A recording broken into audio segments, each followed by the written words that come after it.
Greetings from the Philippines to the world. We are on Facebook Live on Eagle News and also on our streaming site eaglenewslive.com. Watch us on our YouTube channel at Eagle News. I am Cesar Vallejos. Welcome to Open for Business. Join me discover the latest news and information and business around the world. Stay ahead of the curve from vision to action.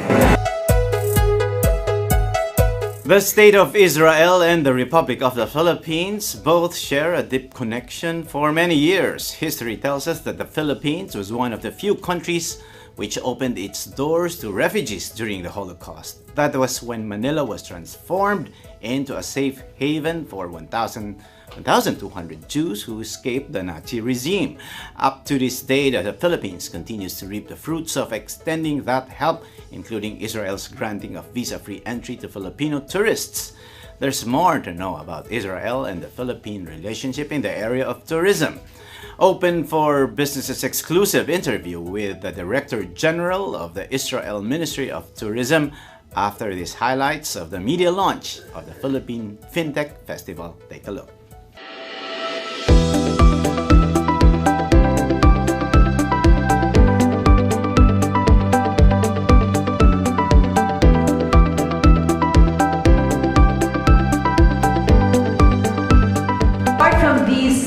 Learning opportunities, the PFF will have the Tech Experience Zone where you can actually see and touch and experience tech. It's going to be a convergence of cutting-edge tech and solutions where our delegates can immerse themselves in cutting-edge technology and emerging products, discover possibilities to tech up, and witness the best practice innovations from all over the region and their applications in various industries. Apart from these engaging programs, watch out for the other festival highlights that we're coming up with, such as the business matching, which Yusek Vita mentioned. This is where our delegates can collaborate with other C-level executives, potential partners, industry regulators, and key stakeholders. We will also have Trade Connect, where business leaders and executives learn from one another and network with fellow entrepreneurs from all over ASEAN. Moreover, we will have the very first PFF Awards to recognize the top fintechs, startups, and innovative companies from Southeast Asia. Fintech offers convenience. It offers accessibility and security. In short, it is a game changer. In our economic playing field, it brings access to insurance, financial transactions, and to more capital, among many others. The economic impact of fintech to all types of businesses, traditional or novel, is quite significant. In fact, fintech makes it even easier for new players, even those from developing areas, those without the advantages of being in the city. It gives them the ability to compete in the digital economy.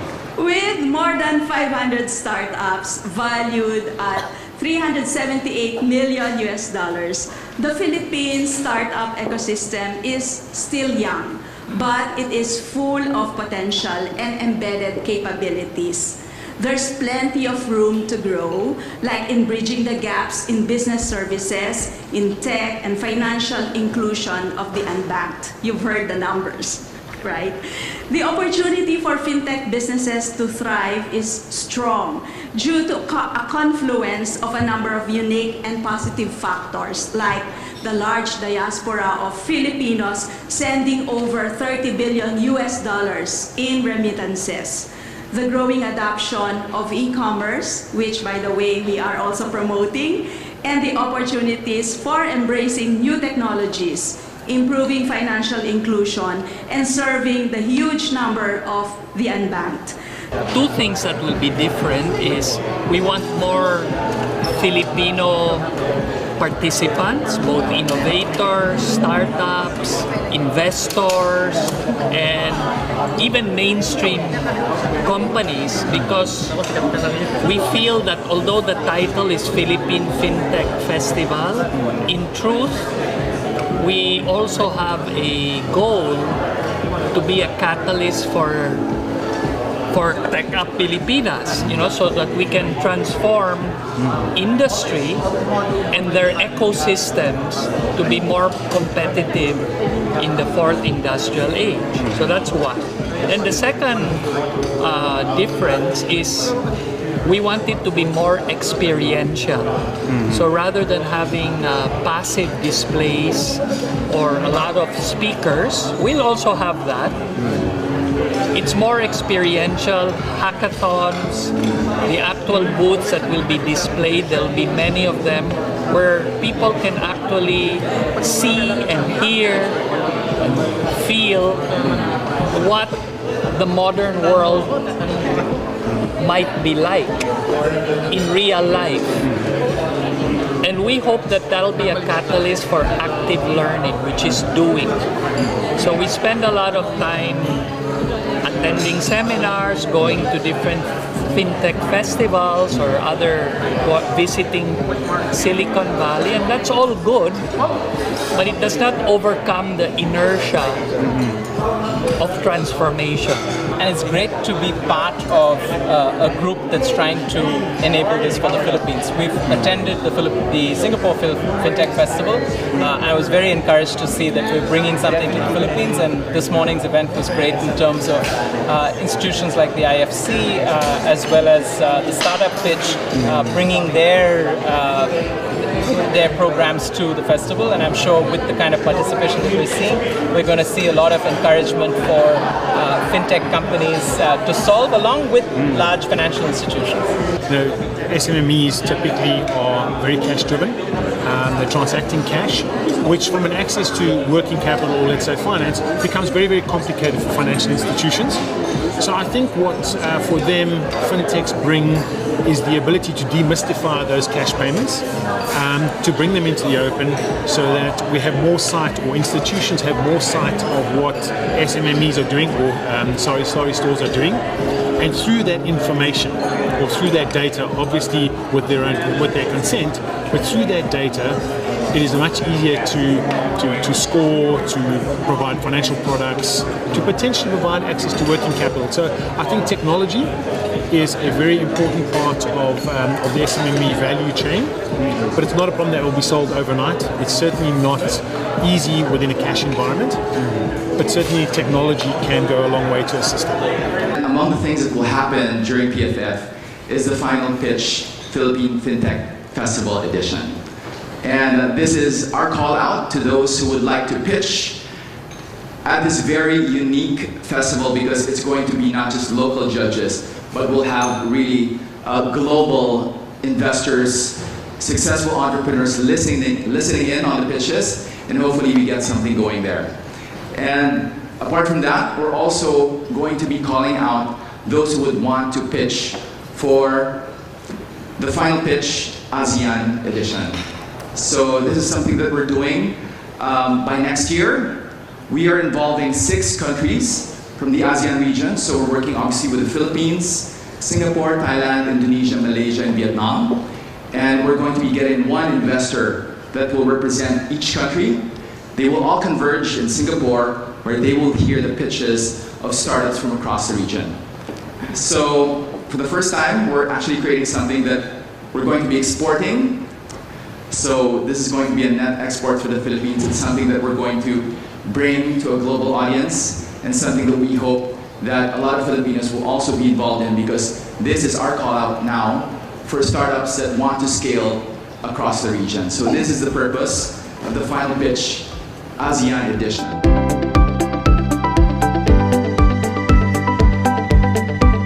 Open for Business was also at the 5th International Travel Trade Expo. Here's our coverage.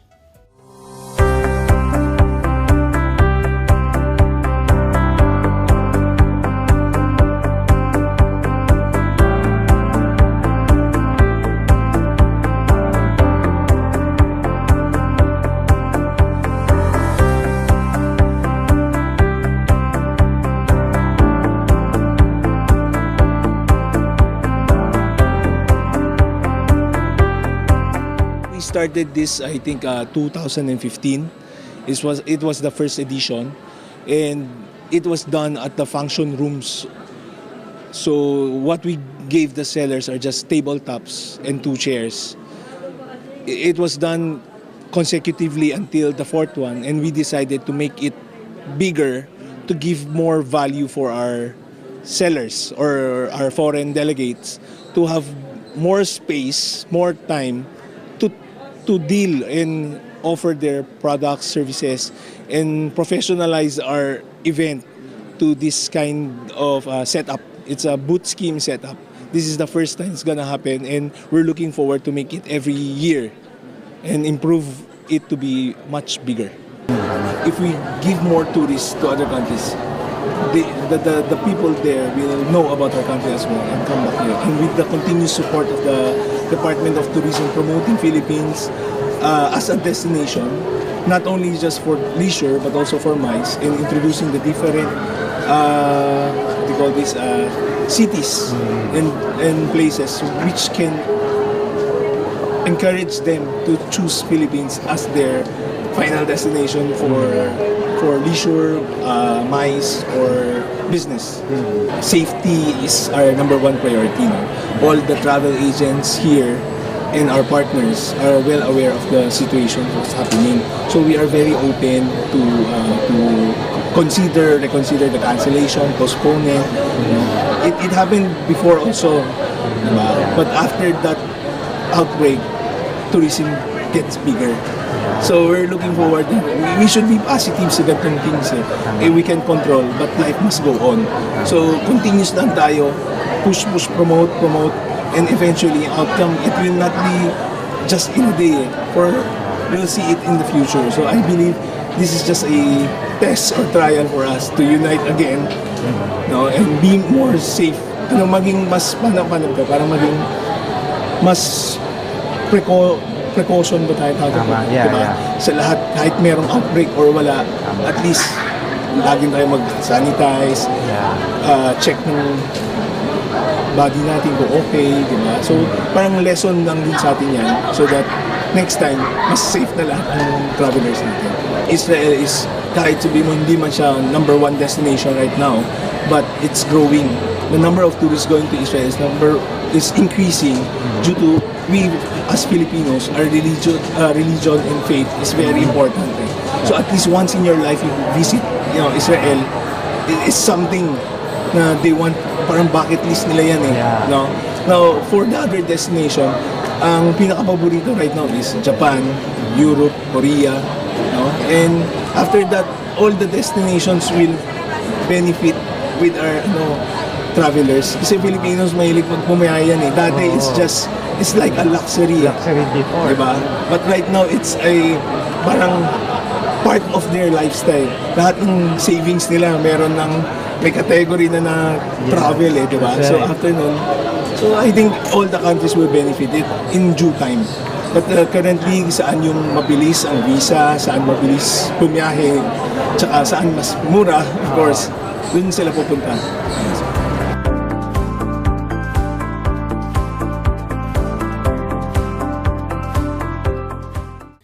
Open for Business will be back with Director General Amir Halevi of the Israel Ministry of Tourism. Stay tuned.